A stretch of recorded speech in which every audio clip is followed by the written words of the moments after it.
So the One Rock has been giving us a lot of information, and one character that I've been paying attention to in particular has been Queen, because Queen has been dropping us a lot of nuggets of information. And with the last chapter, chapter 1023, you see Queen refer to Judge Vince Smoke as a crazy bastard.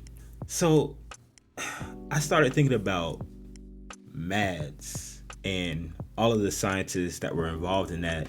I thought about Caesar Clown as well and his involvement with the story.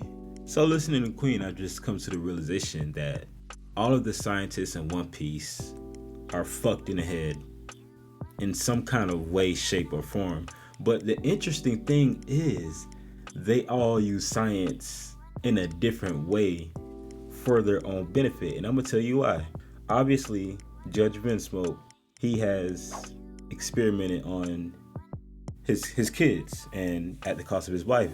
But the thing about Judge Vinsmoke is he uses his science as a form of business. Because when you think about it, war is a business. You can make money off war. You could change a lot of things by investing in the military. And basically, that's what he did. He turned his children into cyborgs to basically take over small nations. And when you think about it, his military power has the ability to start revolutions and stop revolutions. So basically, Judge has used science as power. You know what I'm saying? It's given him the ability to make connections in the new world, which eventually led him to Big Mom. Now, the thing about Judge is, can you necessarily say that he's evil? I can't necessarily call him evil, but I think all the scientists on this list have been involved in some less than moral experiments. And the thing about the One Piece world is crazy that in order to get information, they have to do it in the most kind of fucked up way. We're talking like extermination, or you have to experiment on live people to get results, risking life just to get science results. It's crazy. But I definitely think Judge took what he learned from MADS and just applied it in his own, sort of way. He just decided to go with power. I don't think Judge is evil. He just uses science as a business just for power. Caesar Clown, though, he's like a totally different story because he just uses science for evil and for fun. You could see it on his face. Like, it's basically the whole arc, like he's fucking trolling, laughing the whole time. He has one of the funniest laughs too, like that shit is funny. But the thing about Caesar is he went too far, right? And even though Vegapunk was probably involved in some, shady experiments as well, the thing about Caesar Clown was that he did his shady shit out in the open. So it wasn't really shady, it was just like more in your face. The thing is, I think Vegapunk allowed Caesar Clown to get away with a lot of shady shit. It probably just got to a point where Caesar had the confidence to be like, well, he's letting me get away with this, and this. Why can't I try this? That was probably a bit too blatant for Vegapunk to let slide. He was like, look, man, I've let you do this, but you've gone too fucking far, man. You've got to chill. When you look at Caesar and just the way he uses science and how he treated his subordinates and the kids that he had in his care, how he just manipulated them, you can tell he just uses science in the most fucked up way that you possibly can. As you know, I've been focusing a lot on Queen, and he uses science more as a deadly weapon. Okay? He has the plague viruses, the demon virus, and the thing about his shit is he'll let it affect allies, enemies, it doesn't matter. That might even be worse than Caesar, though, to use it in a fucked up way like that. Like people that's not even expecting you to attack them, and you just inflict them with a virus for your own personal gain. But you also got to look at how he's enhanced his body to the most deadly point possible just using fucking science. Alright, he got laser beams, neck extensions. I think he got a claw on his left hand and on his tail. You know, the science of One Piece has produced this monster. You know, he even said it himself.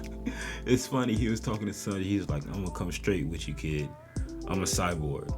And Sanji's like, yeah, man, no shit. Like, look at you. Like, it's crazy the amount of enhancements somebody can go through on One Piece and still be considered alive, like, and have coherent thought. You'd think it'd be a lot harder to replace your arm with a cybernetic arm, but apparently not. And it's crazy how his devil fruit works in conjunction with his enhancements. But another question I wanted to ask about Queen is, what else is gonna happen in his battle with Sanji? Like, what kind of information is he going to reveal? I want to know if he knows anything about a leniency factor, because he seems he seems hell-bent on giving Sanji some sort of science lesson right now. So I feel like in the next couple of chapters, he's definitely going to be dropping some nuggets in here and there. Definitely hope I hear something about this leniency factor, or just MADS in general.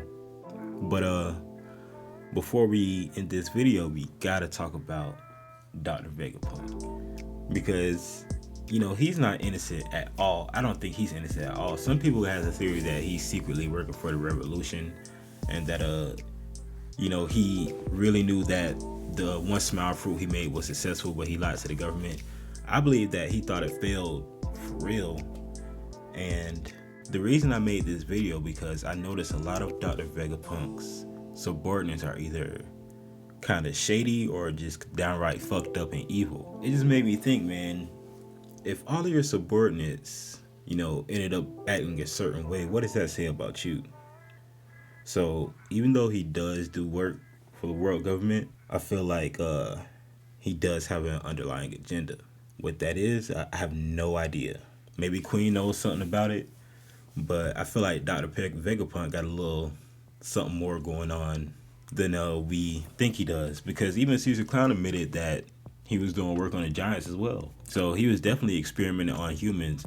But I don't think Dr. Vegapunk's agenda like aligns with the world government or the rebellion. I feel like he's his own like fucked up evil scientist like type of agenda. I just don't know, because he seemed like he's really a weapon guy. Like, he's made a lot of weapons for, you know, the world government. Think about the smile that the world government decided to make. It's not just any smile, it's Kaido's smile, right? One of the ways you would want to use that fruit is to go fuck some shit up. Like, if you just need to calm some shit down, send somebody with that smile fruit, with the dragon fruit, and it's over. That would have been an important fruit to have, but I don't know. Maybe Vegapunk wanted it for himself and just left it and decided he was gonna come back when he got a chance. Or maybe he didn't know about it at all, but that's definitely something we might find out. And also, we gotta think about CP0 when they see Momo. What are they gonna say? Because they're definitely gonna see Momo, and they'll definitely be like, all right, we need to go tell Vegapunk this right now. So that's also gonna be a very exciting development to come. So yeah, it could be said that science and technology is behind a lot of the conflicts in One Piece.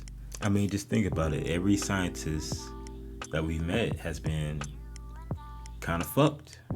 Like, I'm just saying it. They've been kind of fucked in one way, shape, or form. So I just wanted to touch on the science of One Piece and how each of these individual characters uses science for their own kind of gain. Hope you've enjoyed this video. Got some Monster Hunter World gameplay going on in the background. Be sure to drop a comment down below if you want to hop in on the discussion. Drop a like and subscribe. It really helps a small channel like mine, guys. I really appreciate it.